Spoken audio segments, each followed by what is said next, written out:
بسم الله الرحمن الرحيم وحا فرحد وين إنه أمانته إنه صبوا خنو أمل أو هالأبور كذي بيزنس كمان ماتشا أو سميسي رنتي وهالأبور آد وهير سرية فرحد وين إنه تهاي قبلها الصوماليات أو انتربرنورشيب أو فكرة ما هالأبور له مركا أمل your journey about this business tell us and I'm happy to see you grow inshallah ta'ala open more branches in UK in Europe. But tell me your journey in creating this business. So I started this business because I am like a matcha drinker. I've tried so many matchas, some that I liked, some that I didn't like, and I wanted something that I could create myself. So I started this last month. This is my first event actually. So yeah, first time here at Somali Diaspora Festival with my people. So yeah. It's a great pleasure because the Somalis to be representative in every sector, and this matcha sector is a growing sector, and to have a Somali girl in that sector, inshallah, and to grow, inshallah. We hope you'll get more finance to open more branches, inshallah ta'ala, and your business to grow. We pray for you, but it's a great pleasure for me to see. I'm a father, granddad, but to see a young girl like you to come up with this, mashallah, barakallah feek. I'm so proud of her. Mashallah. This is my first time. I don't like matcha, but markan did the best one, the best. So I'm very proud. Mashallah. Matcha, make sure you go. Mashallah. waxaa maanta sharaf weyn noo ah inaan ka soo qayb galno Somali Diaspora Foundation barnaamij ay sameeyeen oo dadka qurba joogta Soomaaliyeed ay ku kulmayaan oo dhaqankoodii hidahoodii ay ku sameynayaan meeshan waxaa jiro miisas badan miiska VIP-da waxaa loo qoondeeyay walaasheen Firdowsa oo Flavor Bite ah marka waxay sameysaa cunto dhaqameedkii Soomaaliyeed sambuuskii bajiyihii burkii iyo buskudkii Firdowsa waxay leedahay shirkadda Flavor Bite waxay u adeegtaa dadka aroosyada qabo dadka shirarka qabo iyo xusaska dhan ayay wax u sameysaa runtii sambuuska aan dhadhamiyay aad ayuu u fiicnaa cusbada kulli aad ayuu u miisaanaa maasha Allah Firdowsa runtii aad aan ugu farxay dareenkaagii ka waran runtii sambuuska markaa cunay waxaan arkay runtii aad u ku miisaan saliid kuma badno wax kuma badno marka aad u fiican yahay marka dareenkaaga maanta ka waran aad ka soo qayb gashay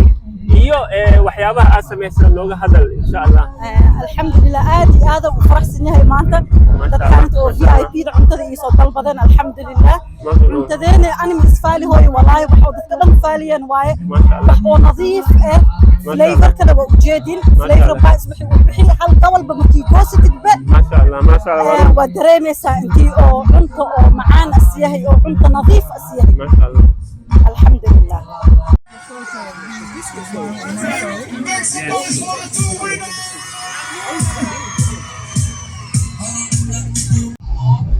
ما شاء الله it's a pleasure to have a mayor of to participate in this. Please tell us your feeling about the program. It's a great pleasure to have you, and thank you so much for giving us your valuable time. When somebody gives you their valuable time, it's like they gave part of their life, and we thank you for that. And as a Somali community, we are grateful for your attendance. Just describe your feelings about coming here and participating about this valuable program. Well, thank you for inviting me. I mean, it's a great pleasure to be here and to be on, to be welcomed by so many lovely, wonderful people. And it's, you know, you are displaying a wonderful community spirit, which is all what it's all about. And you know, everybody's enjoying. The young children are singing and having fun, and you know, this is how we integrate into society. You know, that is the true feeling of being part of a community, and you are doing a wonderful job. You know, Thank you so and much. also brings, you know, the Somali community, the openness and your willingness to accept everybody else, and this is a great pleasure. You know. Thank you so much, Mayor, for being here, and we are grateful and we are proud. haddana miisaskii ayaan soo booqanaynaa waxaa farxad noo ah inaan soo booqano miiskii Sister Nawaal oo gadda katiinooyinka dahabka ah iyo jijimanka iyo kulli runtii waa design aad u qurux badan oo hal abuur fiican leh sister Nawal dareenkaaga ka waran maanta aad ka soo qayb gashay iyo businesskan journey-gaaga safarkiisa nooga hadal iyo insha Allah ta'ala barakallahu fiik. Okay, assalamu alaikum. And first thing first, I am happy na meeshan ka soo qayb galay Somali diaspora isku imaadeen. And meel laga maqnaa kara ma aha. Masha Allah. Maanta meeshan waxaa ku hana small Somali business oo hooyo bilaabatay. Waxaa meeshan ku gadnaa wax kasta oo naag Somali mise gabar Somali eerteen isku qurxiso. As we all know, dahabka khali waaye. Okay. MashaAllah. Dahabka khali waaye.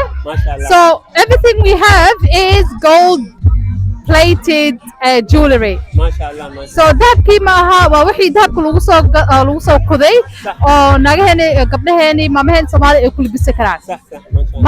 Mana laga dareemayo. MashaAllah. Unaffordable price. MashaAllah. Waa runtii dahabkii waa kacay dagaalka Iran markuu dhacay wixii oo dhan qaali oo naqday marka waa dahab u eg oo design-kiisana aad u qurux badan yahay very creative ah hooyo Soomaaliyeed gabdhaha Soomaaliyeed ganacsiga aad ay ugu fiican yihiin runtii waa wax lagu farxo sister Nawal ilaahay business-kaaga ku barakeeyo nuur ala nuur fawqa nuur taxta nuur insha Allah waan ku faraxsanahay barakallahu fiik jazakallahu khairan wali waxaan booqanaynaa miiska ugu xiisaha badnaa ayaan hadda joognaa sahan face culture marka waxa waaye waa barnaamij ab ah oo dadka calafdoonka ahi ay ku diiwaan gashan yihiin halkaasoo qof walba uu ka helayo oo ay xiriir ku sameynayaan maadaama dhalinyaradii generationka labaad oo ay yihiin dad mashquulsan oo shaqeeya oo yani nidaamkii oo waalidiinta isku keeni jiray ay suuragal ahayn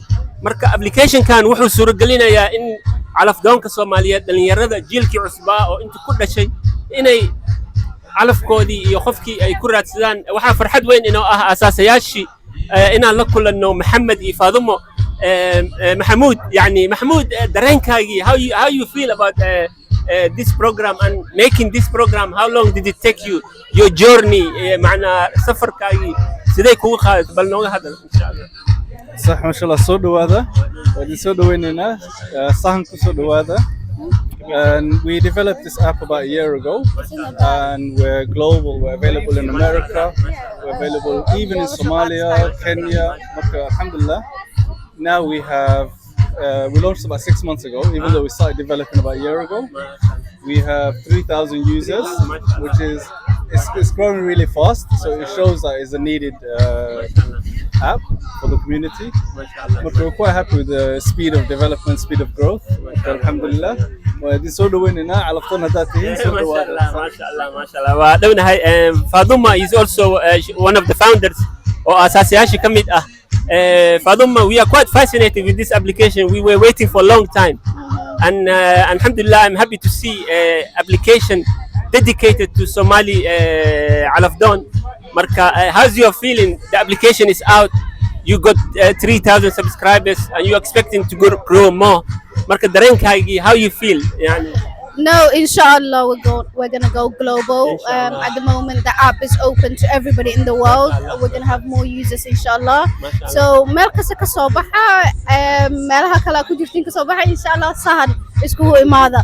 Community-ga la isku keenaya sahan, inshallah, waka. inshallah barakallahu fiik waa sahan oo yani abkoodii meel walba uu ka diiwaan gashan yahay dad badan oo calafdoon ah inshallah ta'ala deetadana marka gelinaysin deeta dhab ah geliya haduu ilaahay yiraahdo oo run ah inshallah isu run sheega dadkana u sheega sahan macna inshallah waxaan idin rajaynaa